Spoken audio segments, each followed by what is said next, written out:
What's up, everybody? Welcome back to another episode, guys. Today I'm gonna do something a little different, guys. I'm gonna go over pretty much well, since I ain't really been on the fish here lately, I don't know, I've been struggling, guys, out there on the river, on the lakes, which I know a lot of it has to do with this time of year. I mean, we're going into the dog days of summer. You know, fishing getting a little rough.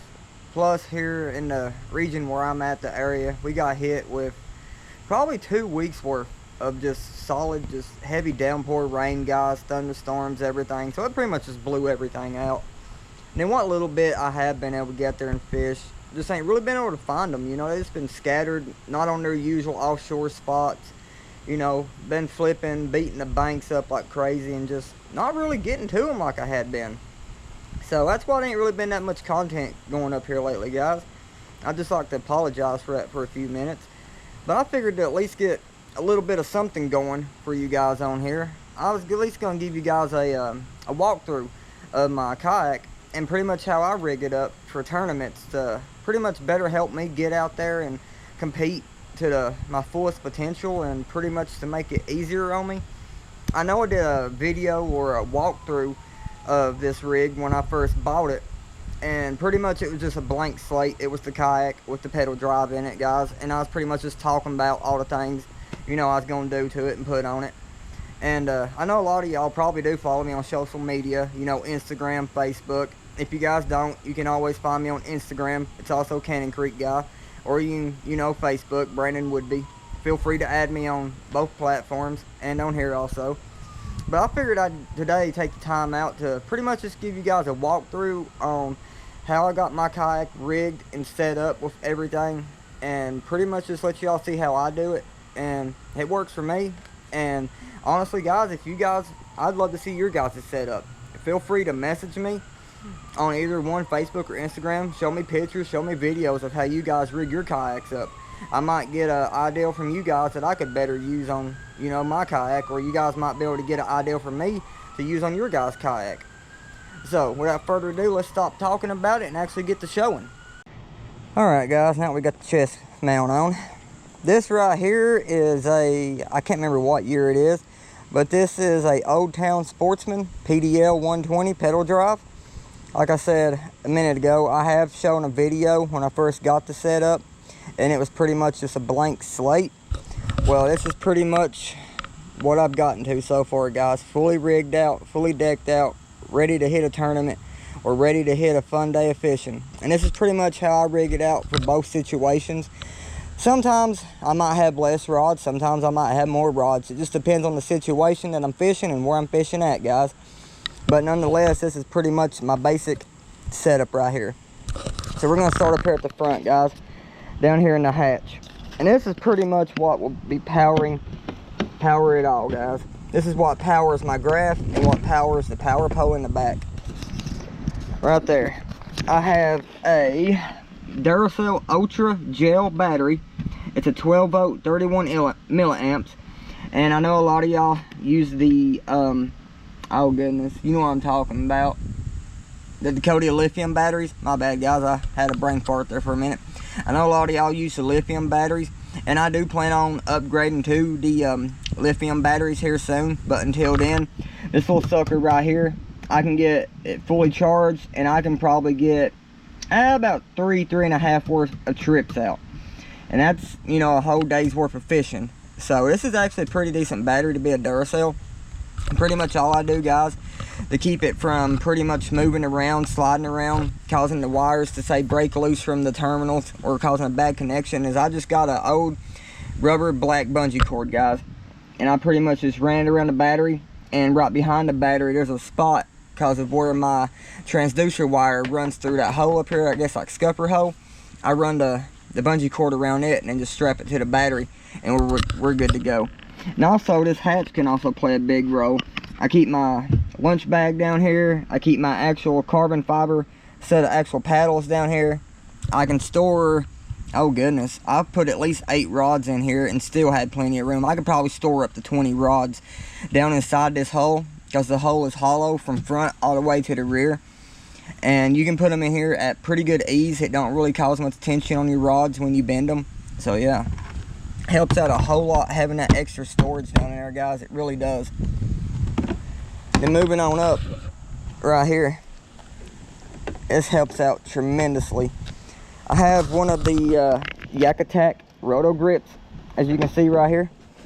I have it mounted right here on my track mount. I know a lot of people use these for paddle holders, rod holders, whichever you prefer. I like using it for my landing net holder, which I also use the Yak Attack leverage landing net. You can see there I got the big opening. That way if I hook, you know, a pig of a bass or whatever it might be I hook into, I got plenty of net there, guys, for it to go into. And I also like using the Yak Attack net because it's that Rubbermaid net. Because a lot of y'all know if you use them treble hooks a lot and you're using them more rope string type nets, when them treble hooks get into it, you're pretty much done. It took me probably 4 nets of cutting my treble hooks out to finally realize, hey, I need a rubber net. But yeah, that roto grip being right there keeps my net pretty much, you know, I'm sitting right here. That keeps my net right there and handy. As soon as I hook that fish, I don't have to reach around back, grab my net, flip it out, fold it out, and get it around here in time to land the fish in it. I can just reach down, grab that net, have it hanging over the side, and have it ready to roll. And that way I don't miss a net landing or anything, guys. Then another major tool, guys, that's been an upgrade since I done the first video, the graph. I finally upgraded from the Lowrance Hook 4, which is your just basic sonar, guys. I upgraded to Lowrance Elite TI9. Let me tell you guys, this thing right here is a beast of a workhorse. Like, I'm running down imaging, side imaging, 2D sonar, charts, everything, guys. And a lot of y'all know you can run active targeting on these. I do plan on maybe later on upgrading to the active targeting hardware and all that, but as of right now, just what I'm running runs perfect for me. And pretty much what I've done here, guys, to keep my wires kind of protected and just kind of keep it looking stylish, I got a rod sleeve. And this is what was not a normal rod sleeve. This was a rod sleeve for the ice fishing rods. I got one of them and just pretty much measured it up to size and just cut it. And then I got a few zip ties, you know, just zip tied it on there. That way it keeps my wires good and protected there from getting cut or broken or anything. And it's also nice looking. But to keep the wires looking more cleaner, I went and got the Yak Attack through hole mounts. And that pretty much just create a hole, you know, cleaner, nicer look than just having a hole drilled in your hole right here, or putting black tape around it, silicone in it, whichever. These right here will definitely save you a lot of leakage also, because once you run your wires through it and you bolt them down, it creates that nice seal. I mean, a lot of y'all probably already use these and know what I'm talking about. So, and pretty much keep my graph on there. I'm using the Yak Attack oh goodness, guys, I can't remember what it's called, but it's the Yak Attack fish finder mount that you can get off their website or any retailer that sells Yak Attack equipment. And it's the disconnect, the easy, whatever, something we can disconnect it real quick. All I gotta do is when I get ready to load up and leave, I just pull that little lever, unhook my wires, pop it right off there.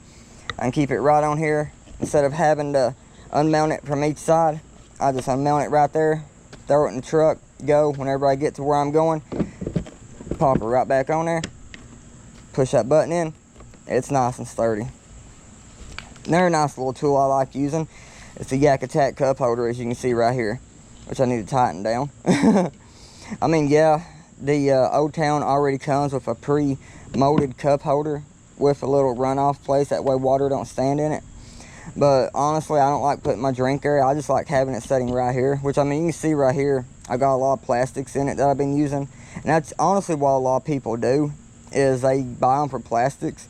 And pretty much what I done is I just went out and got a 3D printed handle that was made just for, actually it came with the kayak when I got it. It's a 3D printed handle. It's just for the Old Town PDLs. And it's got the ram, wait no, this ain't got the ram ball underneath. I got a ram ball to go to it. But I just mounted the cup holder right there on it. That way I can keep my drink right there beside me, ready to roll. I also got this little collapsible paddle, guys. That helps me tremendously. because of where I got that pedal drive, I really don't need that big, you know, 27 inch, 30 inch, however big that paddle is, hanging on the side. You know, because the only time I'm really using a paddle, because I mainly fish a lot of lakes, and if I do fish the river, it's usually the deep part of the river. I just got this mainly just for when I'm trying to get out. That way, where it's too shallow, my drive will drag. I got this pretty much just to help me push out from the ramp, or when I'm coming in, I raise my drive up. This will help me paddle on in. It's a nice little paddle. I mean, it collapses, expands everything. I've actually broken it 2 or 3 times, and it still goes back together. Alright, guys, another good thing that came on these old towns, you can see are these little pockets right here, guys. You got one on your left and one on your right. It's perfect for storing lures that say you ain't using no more, that you've cut off and switched to. I mean, you can see I got a pocket full right here from over the weekend of fishing tournament, and then Sunday going fun fishing. That's usually where I stash all my used lures at for today. The other one, I keep my pliers in it, my wacky rig tool. I got 2 balls in my spocket there. Then I got just a little power bait bag there to put plastics in case I want to reuse them again. And then also a cool little thing I found about these track mounts, guys, that your seat goes on. It's got these little holes. As you can see right here, I got tungsten weights laying in it. Well, instead of throwing my tungsten down in here where it's got these little holes right here, and then possibly, you know, falling out, going down in here through the scupper hole and losing them, I like storing my tungsten right here in these little holes. That way they don't go nowhere. They sit there all day. They even sit there on the ride home. They don't fall out. And anytime I need to grab one and put it back on, it's right there for me to grab. Another little nice feature, guys, that I've added on to the kayak since I posted the video of me first getting it, are these nice little green lights right here. I got one on this side and one on that side.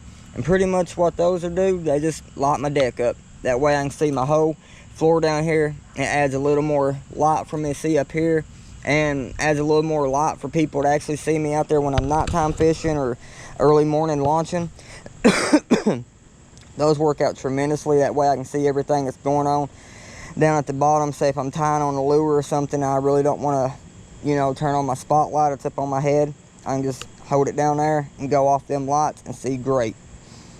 And the way these seats are set up, guys, they got a little compartment underneath here, and as you can see, I got my pliers stashed under there, easy to grab and go. Let me get them back in that. I got my fish grips under there, guys, and I got my nice little handy dandy hand cleaning rag there. Another way I like about these seats, you can see right here, I got my catch board. It's right there under my seat, ready to go, ready to grab, put up here. That way I can get my fish measured, get the picture taken, get that fish released, and put the board right back up under there. Saves me a whole lot more time than having to reach back here behind me somewhere and, you know, reach around trying to find where the board went or whatever. It's sitting right here. When I'm sitting in my seat, all I gotta do is reach over, grab it, slide it right out, and she's down there ready to go. As you can guys see, I also have a leash on my catch board. I know a lot of y'all use the catch board, so you know what I mean about having a leash. These things, unless you got the that one new series they came out, the Carbon X or whatever, these right here are pretty heavy.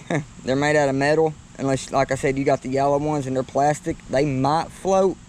But I can tell you guys firsthand that the original catch boards, they do not float. They will sink to the bottom of the lake like a brick. Well, that's a nice little handy feature that the old town has. Depending on where you have your seat set up. I mean, if you have long legs, then your seat's probably going to be back farther and you might not be able to use that. But if you're like me, a little 5'4", 5'5" guy, your seat's setting up pretty far. So you got plenty of room right here to put your catch board or something else. Moving on back, guys, to the seat. You can see right here, I got it on each side. These are 3D printed seat risers. They came with the kayak when I purchased it. And at first I ran it without the seat risers, and it set up pretty decently. I liked the height of it, but I also wanted that little extra, you know, couple of inches to set up to really feel more stable. Well, I felt stable low, but I just wanted to set up a little higher. So I got these and ended up mounting them on there. I got to keep them on there, that way they don't come off or move. It was some kind of double-sided, I think it's called gator gator tape. You can buy it at your local hardware store or Walmart. And that stuff's legit. It's been on there for probably 3 months now, in rain, storms, everything, and it is yet to come loose. Oh, another good, as you can see, guys, moving on, I upgraded from the Wilderness Systems Dolly to the Boondocks landing gear. Don't get me wrong, guys, that Wilderness System Dolly, it's a very good dolly. You can get your kayak on it, you can roll it around, but the disadvantage to it, if you're trying to get in and out of a spot real quick, but a disadvantage of that Wilderness System dolly, like I was saying, is if you got your kayak fully rigged, you're trying to get out of a spot real quick or trying to get into a spot real quick, it can be kind of hard to get it up on that dolly and roll it. The reason behind me getting the Boondock system is I literally sat at a boat ramp one night, guys, for probably 30 minutes out there waiting on, you know, all the boat traffic to get in, get loaded up, and get out. That way I could back my truck down, you know, and load the kayak up. Because with the crate, power pole, batteries, all that in it, that sucker weighs a pretty good amount. And it's hard to pick that back end up and get it set up on that dolly just right so you can strap it down and roll it up a hill. So I said, let's get the Boondocks landing gear. And I'm going to tell you guys, since I've had the landing gear, it's been such a big improvement. I've been able to have my kayak fully rigged out, fully loaded, pop them wheels on, and roll it as far as I can to get where I need to go. Another little good thing I like to use, guys, are these money bags. This is the Guggen Squad money bag by Bass Mafia. I keep a lot of my soft plastics in there and my leader line. Just whatever soft plastics I feel like I'm going to be using for that weekend or wherever lake I'm going to. I keep a lot of my soft plastics in this bag. It's really handy. It sits right here behind my seat. I mean, perfectly right down in that little cubby hole there. All I got to do is just reach around, grab it, bring it up front. On down to the second hatch, guys, which is water sealed and has a lock on it. Once you pull that up there, this right here, guys, is where I store my little batterette, little 12 volt 7.5 milliamp lead acid battery. You can get these as Wild Game Innovations. I picked this up at my local Walmart for like 25 bucks, and that's pretty much what I use to power my deck lights. I can charge that baby up. I've not charged that thing in probably a month. It's been a bit of a month since I've charged that battery, if not longer. And I've been running my deck lights pretty much anytime I'm out when it's dark. And I don't unplug them the whole day. I let them run all day long, even during the daylight. And I've yet to charge that battery. So also I like keeping, you know, my rain suit down here. I got in there a little box over here. I keep sunblock in. I keep extra index cards to write out, you know, my identifiers for tournaments. I also got a little string bag here, ball bag. I carry an extra prop in there with me. A couple of extra little bolts for here and there, something falls off. Extra prop nut. I keep my tools in there in case I need to tighten something or unloosen something. That's very good to have on you guys. If you got a pedal drive, try to make you up a little bag to keep somewhere in your dry storage. That way you always got your tools on you. You always got some extra props. And if you got a propel drive kayak, then try to keep your extra prop in there. Because the last thing you want to do is get out there and blow a prop and not have an extra one on you, you know, to slap on there real quick. Because if not, then you're stuck paddling all day, or you're done and you're going home. Let's get that back on there. Moving on back. You can see here I'm still running the old Flimbo, however you want to say it, tough crate. It's a pretty decent crate, guys. It used to have a top on it. I ended up cutting the top off because I really didn't like it. But this crate comes with your standard 4 rod holders on it.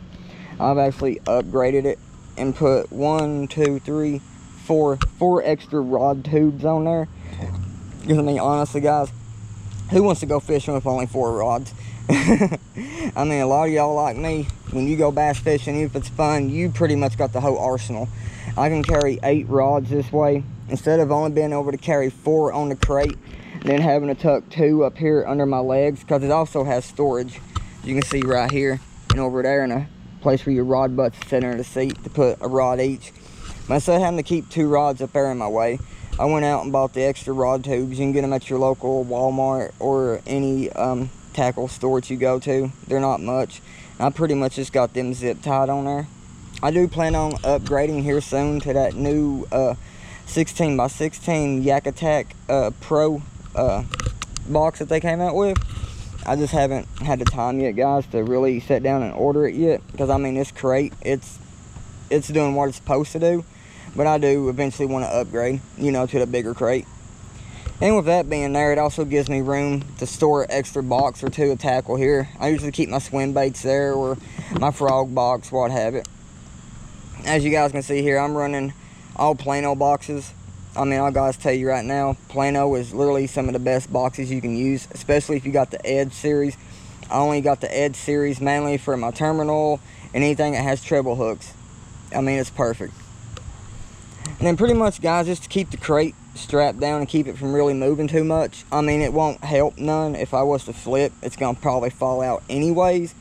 That's why I do want to get the new Yak Attack crate, because I'll be able to actually strap it in with the bungees that come with the kayak, because it has the mounts on it. And the crate also comes with these rod tethers on it that hook to the crate. So, but pretty much just to keep this crate strapped down, guys, I got 4 bungee cords. I got one strapped here, here, here, and the same on the front. And it pretty much just helps me keep it from sliding all the way back to the main back, or whatever. Just helps it keep from moving around. That way my rods stay one simple little spot there. I can always reach around. I know where my rods are at, what rods where. I can just reach around, grab what I need, and keep on fishing, guys. Now, another big upgrade that I've done since I bought the kayak, that little beast right there, the micro anchor power pole, guys. I have the 6-foot spike on it, and I'll tell you guys right now, 6-foot spike will only work best in probably 5 to 5.5 foot water. I mean, that's typical, you know. I do plan on upgrading to the 8-foot spike, hopefully here soon, because in one of the tournaments I fished here a few months back, I did luck up and win a $250 power pole gift certificate, and I do plan on using that. Pretty much, guys, just to run my power cord from, you know, the battery up front all the way through the hole. Once again, I used the Yak Attack through hole mounts. Like I said, it keeps it nice, water sealed, tight, keeps it from leaking. Also gives it a nice, cleaner finish. Last but not least, guys, I got my Visi pole by Yak Attack. It's always good to have one of those, whether you tournament fish or not. You always want to be seen out there at the dark or in daylight. And pretty much any of y'all that know about it knows it's a 360 light with an orange flag. You just tighten that little cone down up at the top, lights up, run all day. Runs off 3 AA batteries. I've had them batteries in it for probably about a month now, and I've been running it non-stop all day, pretty much anytime I launch when it's dark out or if I'm out night fishing. And pretty much just to keep it on there, I got one of the Yak Attack gear tracks. I think this was the 3-inch gear track. They're relatively cheap. I think I paid like $5, maybe $8 top shipping and handling. And I just mounted it down right there. And pretty much me, I like to, when I put my Visi pole on there, I like to put it as far up to the seat as I can before I tighten it down. That way, if I ever do say, well, hey, you know, I really don't need my light on, I want to save my batteries, I am able to, you know, stand up, turn around in my seat and face back here and reach back here and grab that pole. You can see it bends. All I gotta do is just bend it up there to me a little bit, untwist that, and then my light's turned out and I save my battery. But yeah, guys, that's pretty much my basic setup right there, guys, and how I rig this bad boy up for tournament fishing. Just a fun day out on the lake, the river, whatnot. And so far it works for me, guys. The only thing else I really plan on upgrading, other than the crate in the back, I do plan on getting the, if you watch Greg Blanchard a lot on YouTube, you probably notice on a lot of his natives, he has them orange and black kind of like bicycle pedals. I do plan on ordering me a set here soon to slap on here, especially for winter time when you're out there wearing boots and stuff. You don't want to be slipping off them pedals. And then in summertime, I'll probably just change out depending on how it feels. If it don't feel too bad, then I'll probably just keep them on there year round. Because I normally don't go barefooted fishing, because I know about my luck, I'll get a hook, you know, through the foot or something. So I'm always wearing my Crocs or boots or tennis shoes. Oh, and also, guys, I also got a rope right here. I forgot to show you guys that. I got it down in the hatch right now. I probably got 7-8 foot of paracord right here tied to the handle. That way, if ever I'm out on the lake and, you know, I need to jump out real quick, I can always, well, it's actually there before I got the power pole.